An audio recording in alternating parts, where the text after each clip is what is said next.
Con nosotros aquí en el Living de Buen Día Uruguay, Javier Miranda, muy bienvenido. ¿Qué tal? Buen día, un gusto. Muchas gracias por su visita. Varios temas hay para abordar, ¿no?, en esta charla. Sin duda, de todas maneras, vale acotar que el Frente Amplio por estos días decidió poner la campaña en stand-by para atender, bueno, otras prioridades. Yo creo que es un buen gesto del Frente, ¿no? Efectivamente, el Frente decide suspender la campaña por esta semana. El centro de la atención está en la situación que están viviendo muchos habitantes del país por la situación climática, absolutamente preocupante, y creo que es un gesto de solidaridad también, bajar los decibeles de una campaña y ponernos a reflexionar también en general con el resto de la población. Acompañar lo que está pasando en el país, ¿no? La oposición debió posponer también la denuncia de ANCAP para la semana próxima, por ejemplo. La presentó ayer. No sé, es un tema menor, ¿no? ¿Sí? Sí. ¿Por qué es un tema menor? Ya sabe, hace meses que sabemos que van a presentar una denuncia. Claro, por eso, pero ¿es oportuno el momento? No lo sé, francamente creo que es un tema menor. Lo iban a presentar, lo presentó, ya está. Ahora que resuelve la justicia, en realidad no me parece un tema importante. Creo que es un tema que viene muy manido, muy arrastrado, muy manipulado en términos políticos, en el peor de los sentidos políticos. Esto es buscando cuotas de rédito político. Se hace una investigación, hay personas que entienden que hay elementos de convicción, bueno, que lo presenta la justicia, que investigue la justicia y resolvamos el tema por los caminos institucionales, ya está, no da para más.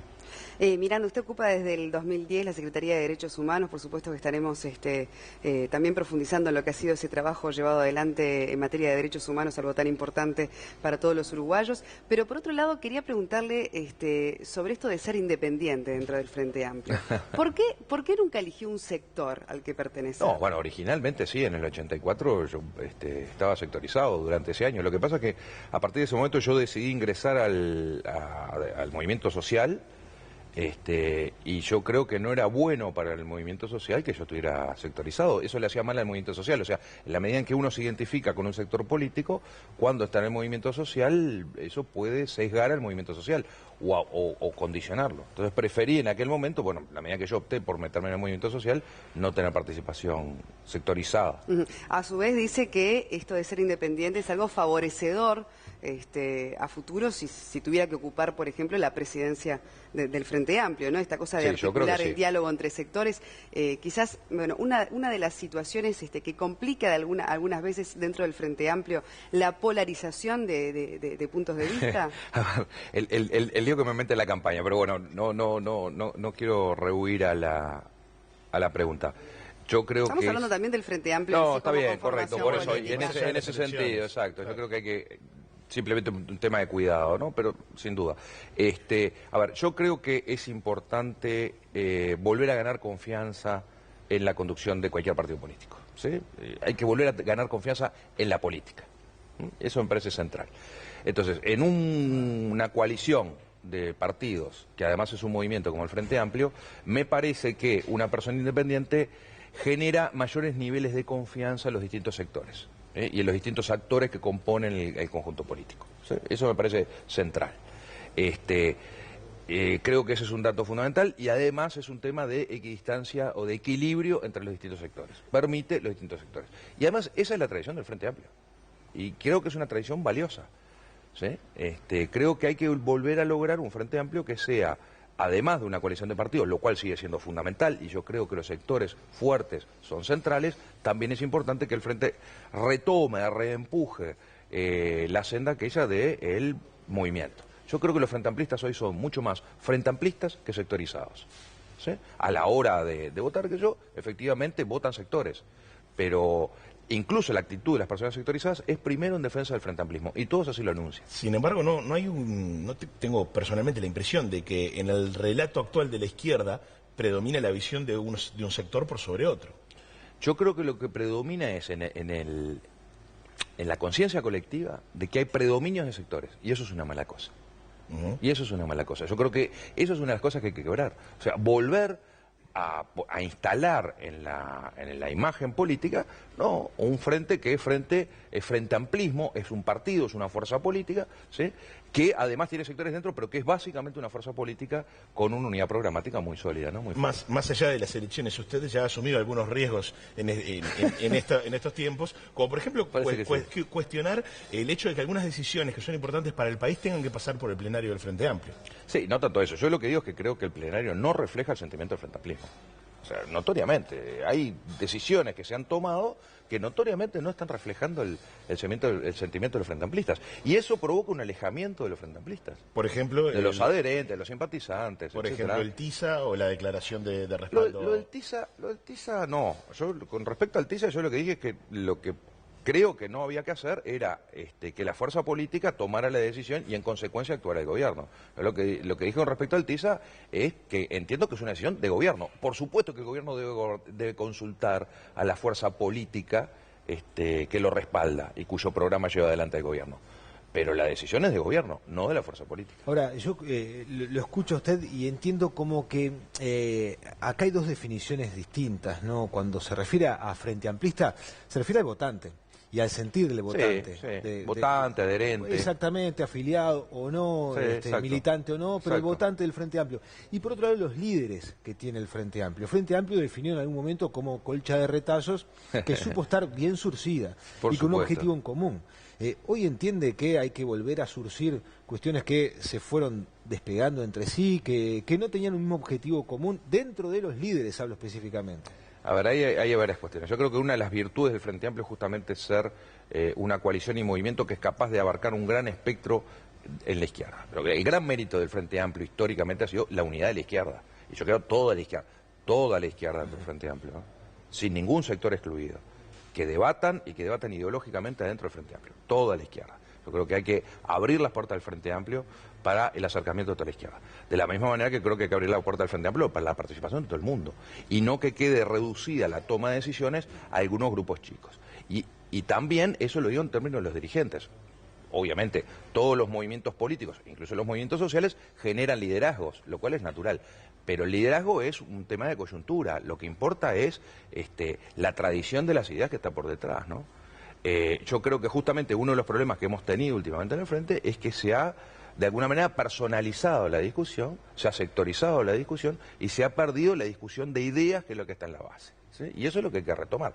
Y si eso quiere decir resurgir, bueno, sí, eso quiere decir resurgir, puede ser. Más allá de quebrar polarizaciones, yo creo que las polarizaciones también son caricaturas, en el mejor de los sentidos, no por falsear la realidad, sino por destacar los rasgos relevantes, son caricaturas de hechos. Los liderazgos hoy están en proceso de transición, lo cual es natural. Sí. El presidente de la República habla de la biología.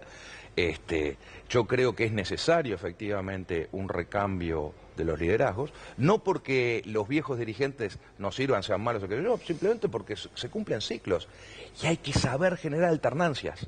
Y esa es una de las dificultades que tenemos en este país, no solo el Frente Amplio. Sí, pero no es fácil generar líderes. No es fácil generar líderes. Los líderes... A ver, tampoco la política es una cuestión mesiánica, ¿no? Los líderes surgen a partir de los movimientos. Yo, por lo menos en mi pensamiento, no hay esos grandes hombres conductores de masas. Hay una cultura de seguir caudillos en Uruguay también. Bueno, pero eso es una de las cosas que yo creo que no es bueno. Porque después cuando el líder no está, ¿qué pasa?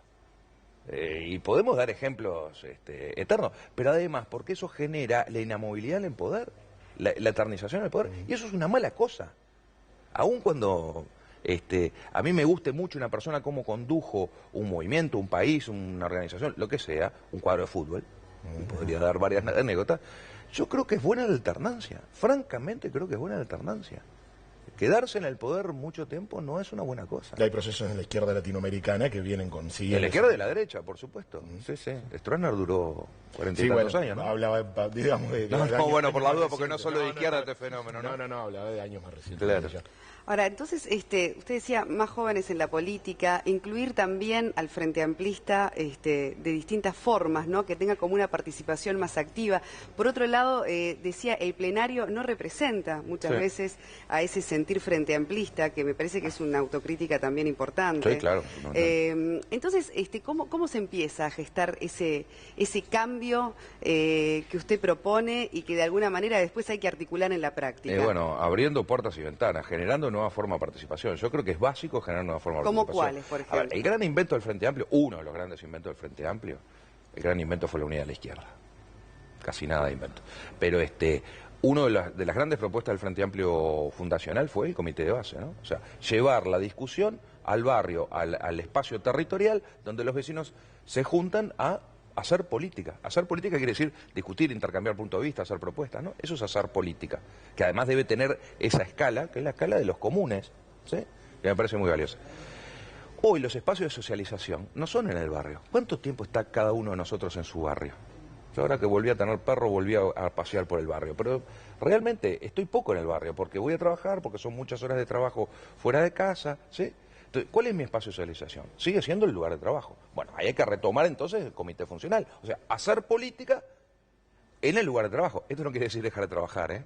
Yo creo que hay una moral del trabajo. Richard Reed lo decía en algún momento en un acto del 1 de mayo, ¿no? Hay que volver a ser responsables de nuestro trabajo. Pero digo, si yo comparto un espacio regular de socialización como el trabajo o el lugar de estudio, estoy pensando en la facultad, en las universidades o incluso en el liceo, tengo que volver a reforzar aquellos comités funcionales, que eran los comités de Frente Amplistas en los lugares de trabajo. Ahora, ¿dónde estamos discutiendo hoy? ¿Qué pasaba 2 minutos antes que viniéramos en cámara?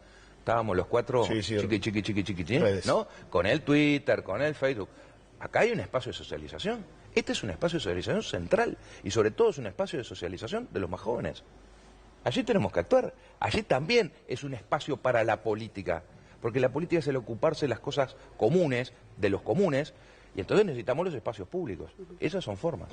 Miranda, con respecto a la pregunta que le hacía del plenario, ¿coincide cuando emitió aquel comunicado sosteniendo que algunos medios de comunicación hacían oposición? No. Bueno, a ver, alguno sí, seguro que sí, ¿no? En particular yo creo que el diario El País claramente es un órgano opositor, dedicado a una campaña. Ayer saca una... ¿Estuvo de acuerdo con ese comunicado específicamente? No estuve de acuerdo con ese comunicado, pero vuelvo. Ayer saca una editorial del País para pegarme, simplemente porque sabe que yo estoy diciendo reiteradamente que está jugando mal. Ahora, yo no creo que haya una orquestación de los grandes medios o de los medios en general contra el Frente Amplio. No es cierto. Hay muchos medios que incluso yo diría que hasta son amigos del Frente Amplio. No tenemos siempre. Yo quiero pluralidad de medios, pluralidad absoluta de medios. Cuanto más medios, mejor. Por supuesto que lo más independientes posibles, pero entiendo que haya medios que tienen afinidades. Ahora, el problema es nuestro. Es cómo yo genero el hecho político para que el medio le tenga que tomar. No hay que matar al mensajero, hay que producir el mensaje. Bueno, no quiero medios afines. Ahí está chocando directamente con la declaración del plenario. Pero claro, además, que yo creo que fue un error. Hablando de la unidad de... Hasta tácticamente fue un error. O sea, es un error de percepción y además es un error táctico. Sí, y no cayó bien la opinión pública tampoco. No, claro, pero la política es la capacidad de transmitir ideas y generar adhesiones, no de generar rechazos. De acumular, no de generar rechazos. Toda la política, no solo la partidaria, también la social, ¿eh? Ojo, porque en la política social muchas veces perdemos esa perspectiva de que lo que se trata es de persuadir y de acumular. Volviendo al partido, y en este caso buscando puntos de encuentro dentro de la campaña, hay algo que... Sí, me mete con la campaña, no me dejan salir de la campaña. No, pero me van a rezongar, No, pero usted decía lo de la unidad de la izquierda, y hay un concepto, por ejemplo, que une, por ejemplo, la postura del diputado Sánchez y la suya, la autocrítica. Ah, sí, claro. Pero que el Frente históricamente es autocrítico, la izquierda es autocrítica. En la definición de izquierda está el ser críticos con uno mismo. Por supuesto que postular, que proponer, que convencerse, que enamorarse de la ciudad, pero siempre en forma reflexiva. Siempre en forma reflexiva. Y la reflexión exige crítica. ¿Se ha perdido algo esa autocrítica? Ah, yo creo que sí, claro que sí. Claro que sí. Pero lo que pasa es que también el ejercicio del poder a uno lo obliga a ser más cuidadoso con la crítica. Porque necesita conducir, y entonces si uno está regular, o sea, lo que no podemos hacer es pasarnos a la oposición, de ninguna manera, ¿sí? En la relación fuerza política con gobierno central esto, ¿no? El partido debe sostener sin duda al gobierno, es su principal referente, su principal sostén político. Yo creo que debe haber un diálogo regular, permanente, estrecho entre el gobierno, particularmente el Poder Ejecutivo y la fuerza política, lo que no quiere decir que la fuerza política es obsecuente. Pero sobre el manejo del vicepresidente Sendik, por ejemplo, ¿cómo considera que se manejó desde...? Por la prensa se manejó muy bien, se hicieron una fiesta, tuvieron semanas y semanas con un tema que es menor. Yo creo que ¿Es un tema menor? Sí, totalmente. El tema Sendik es menor, lo que no es menor es la confianza en los políticos. Ese es el tema mayor. Pero no es el tema de fondo. Claro, ese es el tema del fondo, pero no se discute el tema de fondo. Lo que se discute es el tema circunstancial. Yo creo que Sendik comete un error, lo dije, y esto lo van a volver a titular, el observador lo tituló ayer. Comete un error, que es un tema, que es reconocer, cometí un error, pido disculpas, y te liquida el tema. Y no permito que crezca un tema que en sustancia no es un tema básico. Lo que sí es un tema mayor, absolutamente mayor, es el tema de la confianza en la política y en los políticos. Ese es el tema mayor, porque la desconfianza en la política, entre otras cosas, fue lo que abanderó el golpe de Estado en el 73 y toda la movida antipolítica que ambienta el golpe de Estado en la década del 70. Todos los golpes. Por eso lo genera la propia clase política, con decisiones y actitudes que yo creo que no hay una clase política. Lo primero que creo que no hay una clase política. No, bueno, es un problema de definición de clase, ¿no? En términos de eso, lo que hay es un grupo de personas que se dedica a la política, que en realidad yo no creo que sea solo un grupo de personas. El ideal sería que todo el mundo se dedicara a la política, todo el mundo, y de hecho todos nos dedicamos a la política. Estamos haciendo eso, estamos haciendo política. ¿Sí? Pero vuelvo, no solo a la clase política, sin duda yo creo que hay responsabilidad en las personas que dedican muchas horas y todo su esfuerzo a la política, sin duda hay responsabilidad en ganar confianzas, sin duda. Pero tenemos también que ser cuidadosos en la defensa de la institucionalidad política, porque la alternativa a la ausencia de la política es el despotismo, que también es una forma de política. Yo, para ir en el tramo final de la nota, sacarlo de la campaña. Es que el problema es que me van a rezongar con derecho mis compañeros. Lo saco de la campaña y lo pongo en su rol como al frente de la Secretaría de Derechos Humanos, ¿no? Tuvo un rol protagónico en distintas campañas importantes, ¿no? En distintas acciones que tomó el gobierno, incluso también el gobierno de Mujica, incluso que tuvieron repercusión a nivel internacional. No le voy a preguntar al secretario de Derechos Humanos, sino a Javier Miranda. Por ejemplo, la actitud de algunos refugiados que vinieron aquí en carácter de refugiados, ¿a usted lo decepcionó? Me dolió. ¿Le dolió? Sí. En algunos casos, sin duda, me dolió. No de todos, de algunos, en algunos momentos, pero sí, hay algunas que me dolieron. Hay una dificultad de comprensión o de transmisión, ¿no? Y ahí hizo autocrítica también, hablando de la autoridad. Sí, por supuesto. Pero a tal punto es la autocrítica que propongo suspender la venida del segundo contingente. O sea, yo le propongo a este gobierno suspender la venida del segundo contingente, porque las condiciones en las que generamos...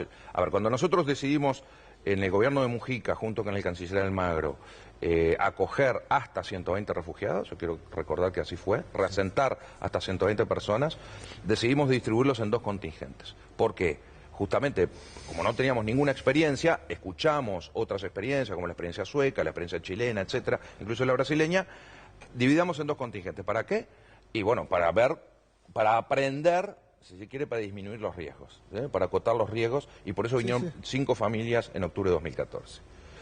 La experiencia que hemos tenido de octubre de 2014 a hoy, que todavía se sigue ejecutando el programa, nos indica que tenemos que revisar seriamente el programa.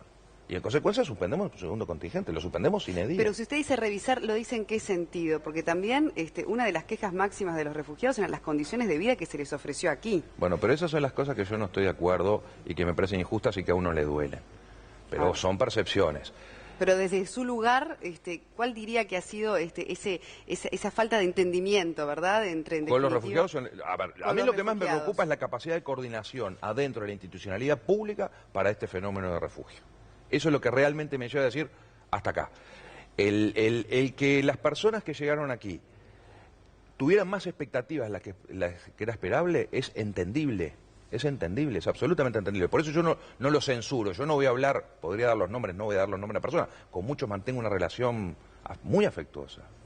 Obviamente, en la medida en que uno comparte espacios, dolores, ansiedades, se acerca mucho emocionalmente, a pesar de ser funcionario, ¿no? No sigue siendo persona. Entonces, por un lado, yo digo, bueno, las expectativas que eso se generan, incluso sus reclamos, yo no estoy de acuerdo, pero puedo llegar a entenderlo. Lo que más me preocupa es la capacidad institucional para llevar adelante este proceso. Que es lo mismo que me preocupa, si se quiere, en general, hoy que estamos viviendo esta situación compleja por las razones climáticas, no solo en Dolores, pero por supuesto en Dolores, pero en Colonia, en San José, en Durano, a mí lo que me preocupa es, ¿tenemos protocolos de actuación? Sí, hay una estrategia. Claro, o sea, no podemos prevenir el tornado, está bien, pero sí tenemos problemas climáticos. El 25 de agosto del 2005, 24 de agosto del 2005, ¿sí? Fue... ¿Cómo reaccionamos? ¿Cómo tenemos los dispositivos armados? Ahora acabamos de formar una comisión que me parece una muy buena cosa, que se ha formado una comisión, ¿sí?, para reaccionar frente a estos desastres climáticos.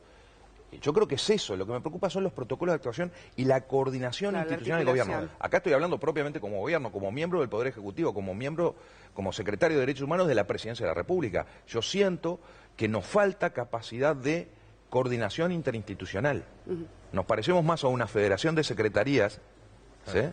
Y esto es autocrítica. Ahora, hay que corregirlo. Y creo que acá el rol de la OPP es absolutamente central, ¿no? Miranda, por último, ¿asomaron nuevos datos después del robo al grupo de investigación de antropología forense? No, sé que está en curso la investigación en este momento. No tengo información nueva sobre el curso de investigación. Me parece natural que eso suceda. Sí, creo que hubo una buena reacción de la población.